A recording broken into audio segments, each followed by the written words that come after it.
রাত তখন গভীর। এই মেয়ে মানুষ রূপধারী প্রেতাত্মাটা এই পুলিশ অফিসারটাকে তার প্রথম রাতের ডিউটিতেই আক্রমণ করে। পরিত্যক্ত এই পুলিশ স্টেশনে একা রাত কাটানো মানেই মৃত্যু। থানাটা এমন ভৌতিক হওয়ার পেছনে আছে এক ভয়াবহ কাহিনী। এই গল্পের প্রধান চরিত্রে আছে জেসিকা। তিনি সদ্য পুলিশ ট্রেনিং শেষ করেছেন, একজন একেবারে নতুন অফিসার। কিন্তু তার প্রথম দিনের ডিউটি পড়ল এই ভৌতিক পুরনো পুলিশ স্টেশনে। পুরো থানা খালি, সমস্ত কর্মী নতুন ভবনে স্থানান্তরিত হয়েছেন।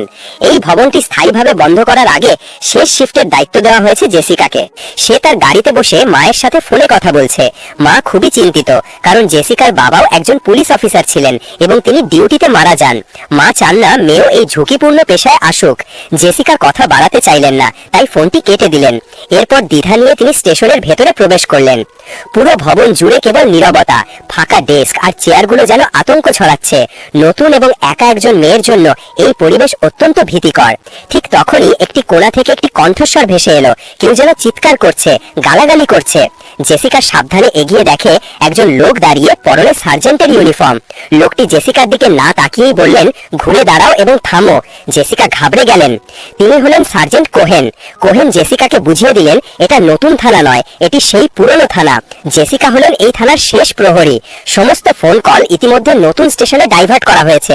যদি কোনো লোক পায়ে হেঁটে এখানে আসে, তবে তাকে যেন নতুন ঠিকানায় পাঠিয়ে দেওয়া হয়। কোহেন তাকে রান্নাঘর দেখালেন, কিন্তু একটি কক্ষের দিকে ইঙ্গিত করে বললেন, ওই হোল্ডিং সেলে ঢুকবে না। কোহেন বললেন, ভেতরে অনেক পুরনো আলামত রাখা আছে, হ্যাজম্যাট টিম এসে সব সংগ্রহ করে নিয়ে যাবে। খবরদার, ডিউটি শেষ না হওয়া পর্যন্ত তুমি এখান থেকে নড়বে না। শিফট শেষ হলেই আমি তোমাকে দায়িত্ব মুক্ত করব। এই কথা বলেই কোহেন চলে গেলেন। জেসিকা এখন পুরোপুরি একা। সময় কাটছিল না, তাই জেসিকা একটি বই পড়ছিল। চোখে ঘুম লেগে আসে। হঠাৎ করিডোরের একটি আলো মিটমিট করছিল। ঠিক তখনই ফোনটা বেজে ওঠে। জেসিকা ফোনটা ধরে। ওপাশ থেকে এক নারী আতঙ্কে কথা বলছেন। তার নাম মনিকা। মনিকা বলছেন, আমি আটকা পড়েছি, আমার সাথে থাকা সবাই হয়তো মারা গেছে, আমাকে বাঁচান। জেসিকা তার ঠিকানা জানতে চাইলেন, আর ঠিক তখনই মনিকা ফোনটি কেটে দিল। জেসিকা দ্রুত নতুন স্টেশনে ফোন করে সবকিছু জানায়, কিন্তু সেখানকার অফিসার তার কথাটিকে গুরুত্ব দিলেন না। তারা কেবল বললেন, আমরা চেক করছি কলগুলো ঠিক মতো ডাইভার্ট হচ্ছে কিনা, বলে সংযোগ বিচ্ছিন্ন করলেন। ঠিক সেই মুহূর্তে হোল্ডিং সেলের দিক থেকে একটি ঠক ঠক শব্দ শোনা গেল। জেসিকা ভাবলেন হয়তো কোহেন স্যার ফিরে এসেছেন, কিন্তু কাছে গিয়ে দেখলেন সেখানে কিছুই নেই। কিছুক্ষণ পর সে রান্নাঘরে বসে খাচ্ছিল। স্যান্ডউইচের মধ্যে তিনি একটি লম্বা চুল পেলেন। দেখেই তার বমি চলে এলো। স্যান্ডউইচটি ফেলে দিল। তখন দরজায় জোরে ধাক্কার শব্দ হয়। জেসিকা দরজার কাছে গেলেন। বাইরে কেউ নেই। দেখলেন একজন ভবঘুরে লোক থানার ভেতরে। লোকটা মেঝেতে দাঁড়িয়ে প্রস্রাব করছেন। জেসিকার তো মেজাজ খারাপ। তিনি ব্যাটন বের করে লোকটিকে সরাতে চাইলেন, কিন্তু লোকটি তার কথা শুনছে না। সে কোনো কথাই বলে না। কোনো মতে তাকে তাড়িয়ে স্টেশন থেকে বের করে দিলেন। জেসিকা এখন নিজেই থানা পরিষ্কার করতে বাধ্য হলো। এরপর হাত ধুতে গেলেন বাথরুমে। সেখানেও পাইপের ভেতর থেকে কেমন যেন বিদঘুটে আওয়াজ আসছে। আর তখনই তিনি দেখলেন একজোড়া বুট। তিনি ভাবলেন এটা হয়তো সেই ভবঘুরে লোকটির। লোকটিকে সাহায্য করার জন্য বুট জোড়া তিনি বাইরে রেখে দিলেন। ভেতরে ঢোকার পর আরেকটি আওয়াজ আসলো লকার রুম থেকে। গিয়ে দেখলেন বাথরুমের খুবই বাজে অবস্থা। সে পুরনো জিম ও লকার রুমে গেল। লকার রুমে একটি লকারে চাবি লাগানো। তিনি সেটি খুললেন। ভেতরে ছিল একটি পুরনো ছবি, জেসিকা এবং তার বাবার হাসি মাখা ছবি। জেসিকার চোখে জল চলে এলো। লকারটি বন্ধ করতেই তিনি দেখলেন আশেপাশে সবকটি লকারের দরজা খোলা। আবার মনিকার ফোন। এবার সে কাঁদছে। সে বলছে, আমি একটি র্যাঞ্চের ভেতরে আটকা পড়েছি। জেসিকা তার নাম জানতে চাইলেন। মনিকা শুধু ঠিকানাটি অস্পষ্টভাবে বললেন। আবারও ফোনটি কেটে দিল। সঙ্গে সঙ্গে আরেকটি কল। এটা আবর্জনা পরিষ্কার করার কোম্পানি। তারা জানালো তাদের আসতে সামান্য দেরি হবে। জেসিকা একটু বিরক্ত হলো। তিনি নতুন স্টেশনে ফোন করে মনিকার কথা জানালেন, কিন্তু তারা এবারও গুরুত্ব দিলেন না। বললেন, মেয়েটি 911-এ কল করছে না, সরাসরি এই থানায় কল করছে। তাকে বলুন 911-এ কল করতে। জেসিকা হতাশ হলেন। সে আবার ফিরে এলেন ডেস্কে। তিনি পুলিশ হ্যান্ডবুক পড়ছিলেন, কিন্তু মন বসছিল না। হঠাৎ পিছনে একটি র‍্যাক নড়ল। তিনি ভয়ে লাফিয়ে উঠলেন। তখন অন্য একটা রুমে বিশাল শব্দ হয়। জেসিকা সেখানে গিয়ে দেখে কিছু ভাঙা জিনিস। তখন আবার অন্য রুমে শব্দ হয়। সে পুলিশদের বিষয়টা রিপোর্ট করে। রুমে গিয়ে দেখে সেই ভবঘুরে লোকটা। জেসিকা তার হাত বেঁধে একটা সেলের ভেতর নিয়ে গেল। সেলের দরজাটা নিচ থেকেই বন্ধ হয়ে যায়। বাতিটাও নিভে যায়। টর্চ জ্বালিয়ে জেসিকা দরজাটা খুলতে চেষ্টা করে, আর তখনই দরজার ওপাশে কিছু একটা ছিল। ভয়ে জেসিকার হাত থেকে টর্চটা পড়ে যায়। কয়েক সেকেন্ড পর জেসিকার মুখের উপর টর্চের আলো পড়ে। সে ভাবে ভবঘুরে লোকটার হাতে টর্চ লাইটটা। তখন লাইটটা ভবঘুরে লোকটার উপর নিয়ে যায়, মানে লাইটটা অন্য কেউ ধরে রেখেছে। জেসিকা গুলি করার ওয়ার্নিং করে। তখন টর্চটা বন্ধ হয়ে যায়। অন্ধকারেই জেসিকা দরজাটা খোলার চেষ্টা করে। তখন আবার টর্চটা জ্বলে ওঠে। জেসিকার পাশেই দাঁড়িয়ে ছিল ভয়ঙ্কর কিছু। সাথে সাথেই সেলটার লাইট এসে পড়ে। তখন দেখে সে আর ভবঘুরে লোকটাই শুধু এখানে। তিনি বুঝতে পারলেন এটা কোনো মানুষের কাজ নয়, এটি অতি প্রাকৃত। জেসিকা তখন সার্জেন্ট কোহেনকে মেসেজ দিলেন, কিন্তু কি ঘটেছে তা বললেন না। শুধু জানালেন, আমি হ্যাপি এই পুলিশ ফোর্সে জয়েন করতে পেরে। তখনই তার চোখ পড়ল ছাদের দিকে। সেখানে রক্ত দিয়ে আঁচড় কেটে লেখা SOW। ভয়ে তিনি দ্রুত দরজা চেক করলেন। দরজার বাইরে একজন নারী দাঁড়িয়ে আছেন, সিগারেট খাচ্ছেন, নাম মারিগোল্ড। জেসিকা তাকে যেতে বললেন, কিন্তু মারিগোল্ড বললেন, একটু দাঁড়িয়ে সিগারেটটা শেষ করি, এখানে থাকলে আমি নিজেকে নিরাপদ মনে করি। জেসিকা তাকে অনুমতি দিলেন। মারিগোল্ড জেসিকাকে দেখেই চিনতে পারলেন, তুমি নতুন। মারিগোল্ড তখন একটি ভয়ানক গল্প বলতে শুরু করলেন। এই থানায় আজ থেকে ঠিক 1 বছর আগে জন পেমনের কাল্টকে আনা হয়েছিল। পেমনেরা বেশ কয়েকটি মেয়েকে অপহরণ করে নৃশংসভাবে হত্যা করেছিল। জেসিকার বাবা সেই কেসের সঙ্গেই যুক্ত ছিলেন। জেসিকা জানতেন তার বাবা ওই ঘটনার সময় মারা গিয়েছিলেন। মারিগোল্ড বললেন, পুলিশ বাইরে বলেছিল পেমনেরা এনকাউন্টারে মারা গেছে, কিন্তু না, তারা এখানেই এই সেলের ভেতরে আত্মহত্যা করেছে। মারিগোল্ড জেসিকাকে বললেন, আমি পাশের সেলেই ছিলাম, ওদের গান শুনতে পারতাম, কেমন যেন একটা অদ্ভুত গান গাইতো। তারা নিজেদের বিছানার চাদর দিয়ে ফাঁসি দেয়। মারিগোল্ড চলে যাওয়ার পর জেসিকা স্টেশনে হাঁটছিলেন। দেখলেন একটি টিভি চালু, সেখানে জন পেমেনের সাক্ষাৎকার চলছে। জন পেমেনের মুখটি বিভৎস। পাশে আরো দুটো টিভি, সেখানে পেমেনের 2 বোন কিটি ও ডোরোথিয়ার সাক্ষাৎকার চলছে। সবাই একই ধরনের কথা বলছেন, শয়তানের পূজা, পৃথিবী ধ্বংস হবে ইত্যাদি চরমপন্থী কথাবার্তা। জন পেমেনের সাক্ষাৎকারে সে জেসিকাকে সরাসরি হুমকি দিল, যেন ক্যামেরার বাইরে থাকা জেসিকার সঙ্গেই কথা বলছে। ঠিক তখনই একটি চেয়ার নিচ থেকে নড়ল, জেসিকার দিকে এগিয়ে এলো। চেয়ারটি এসে জেসিকাকে ধাক্কা দিল, তিনি মেঝেতে পড়ে গেলেন। ফোন বাজলো, দৌড়ে ধরলেন। আবার সেই মনিকা।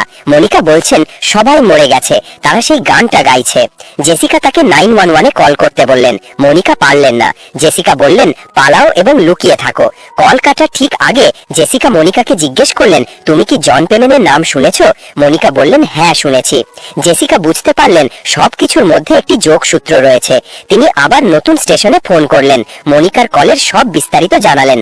তিনি সন্দেহ করলেন জন পেমেনের পরিবারের বাকি সদস্যরা হয়তো এই কাজ করছে, কিন্তু তার কথা শুনে অফিসার হাসলেন, বললেন, আরে তারা সবাই তো পুলিশি হেফাজতে আছে, চিন্তার কিছু নেই, তারা সার্বক্ষণিক পুলিশের নজরদারিতে।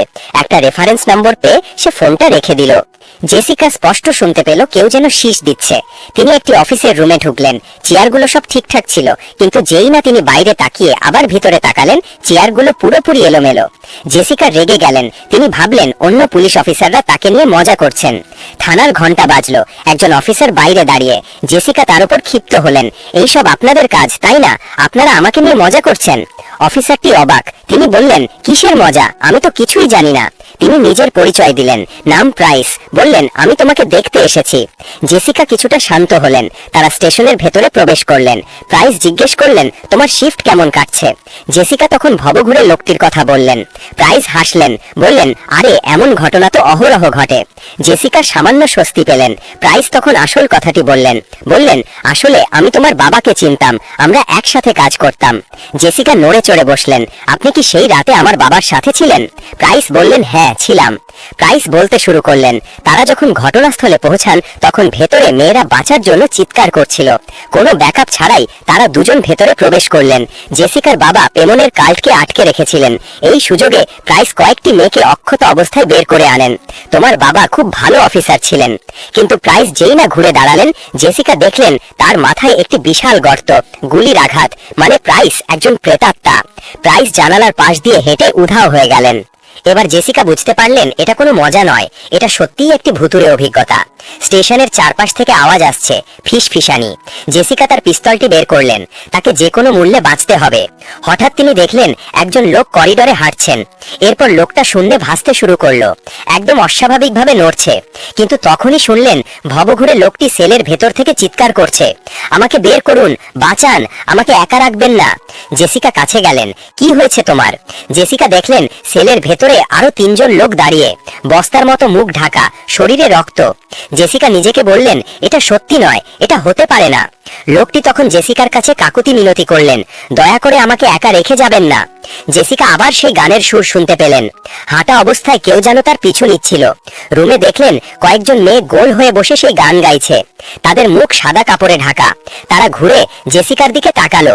তাদের প্রতিচ্ছবিতে কোনো রক্তে মাখা কাপড় নেই। দরজাটা বন্ধ হয়ে গেল আর মেয়েগুলো অদৃশ্য হয়ে যায়। এভিডেন্স রুমের দিক থেকে আরেকটি আওয়াজ। জেসিকা সেখানে গেলেন, দেখলেন রুমটি পুরোপুরি তছনছ, সব ফাইলপত্র এলোমেলো, আর মাঝখানে কিছু পুরুষের পোশাক রাখা, গুছিয়ে রাখা, যেন কেউ রেখে গেছে। জেসিকা দৌড়ে গেলেন ফোনের কাছে। তিনি কোহেনকে ফোন করলেন, স্যার, আমি মনে হয় ভুল দেখছি, আমার পক্ষে শিফট শেষ করা সম্ভব নয়, আমি চলে যেতে চাই। কোহেন রেগে গেলেন, এসব কি বলছো? ভয় পেয়েছো? তুমি কি ডিউটি শেষ করবে, নাকি আমি তোমাকে চাকরি থেকে বরখাস্ত করব? কোহেন তাকে বকাঝকা করলেন, বললেন, খবরদার, আর ফোন দেবে না। জেসিকা হতাশ। তিনি তখন আবর্জনা অপসারণ কোম্পানিকে ফোন করলেন, তারা কখন আসবেন? লোকটি বললেন, ঠিক জানি না। জেসিকা বললেন, আমি আপনাদের জন্য গাড়িতে অপেক্ষা করব। জেসিকা আর এক মুহূর্ত থাকতে রাজি নন। স্টেশন থেকে বের হয়ে গেলেন, কিন্তু আবার ফোন বাজলো। দৌড়ে ভেতরে আসলেন। আবার মনিকা। মনিকা বলছেন, আমি পালিয়ে এসেছি, আমি একটি সাইনবোর্ড দেখছি। জেসিকা নিজের সেলফোন দিয়ে ডিসপ্যাচকে কল করলেন। মনিকাকে লাইনে রাখলেন। মনিকা বললেন, আমি জানি আমি মরে যাব। জেসিকা বললেন, তোমার কাছে কি কোনো অস্ত্র আছে? কিছু নিয়ে নিজেকে বাঁচাও। মনিকা আবারও সংযোগ বিচ্ছিন্ন করলেন। জেসিকা নতুন স্টেশনে ফোন করে সেই রেফারেন্স নম্বরটি দিলেন।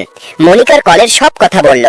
অফিসারটি শান্ত কণ্ঠে বললেন, যে মেয়েটি আপনাকে এতক্ষণ কল করছে সে তো মারা গেছে। জেসিকা বিশ্বাস করতে পারলেন না। আপনি কি বলছেন? অফিসার বললেন, মনিকা পেমনের কাল্টের শেষ শিকার ছিল। 1 বছর আগেই তাকে ব্যাট দিয়ে পিটিয়ে মেরে ফেলা হয়েছিল। অফিসার তখন আসল তথ্যটি দিলেন।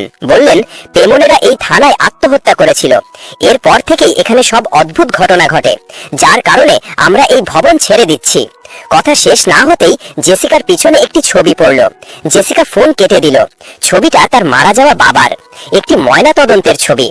মেঝেতে আরো ছবি ছড়ানো, পেমনের হাতে নিহত মেয়েগুলোর ছবি, আর প্রাইসেরও একটি ছবি। জেসিকা চোখ বন্ধ করলেন, ভাবলেন এসব চলে যাক, সব চলে যাক। চোখ খুলতেই দেখলেন ছবিগুলো করিডোরে সুন্দর করে সাজানো। তার কানে খুব বাজে রকমের চিৎকার আসে।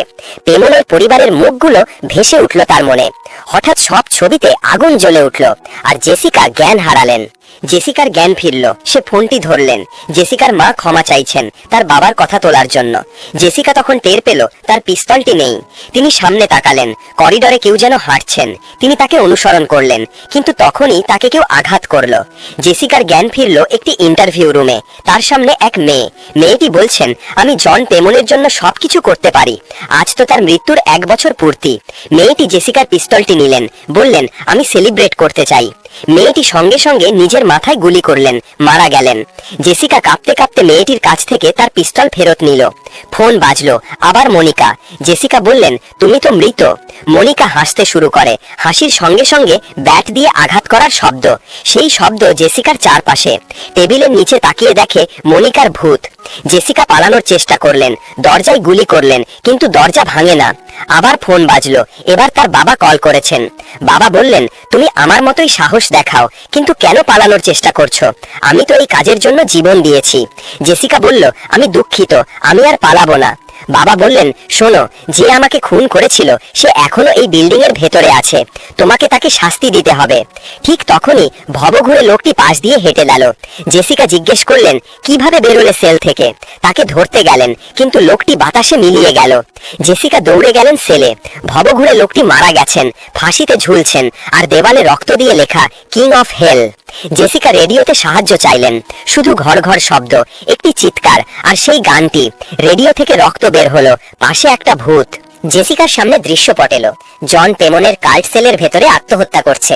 তারা বস্তা দিয়ে নিজেদের মুখ ঢাকলেন। জন পেমনের ভূত সরাসরি জেসিকার দিকে তাকালো। প্রাইসের ভূত এলো, সে নিজেকে গুলি করলো। জন পেমনের ভূত জেসিকাকে ধরতে চাইলো। দরজায় জেসিকা বাবার একটি ছবি দেখে।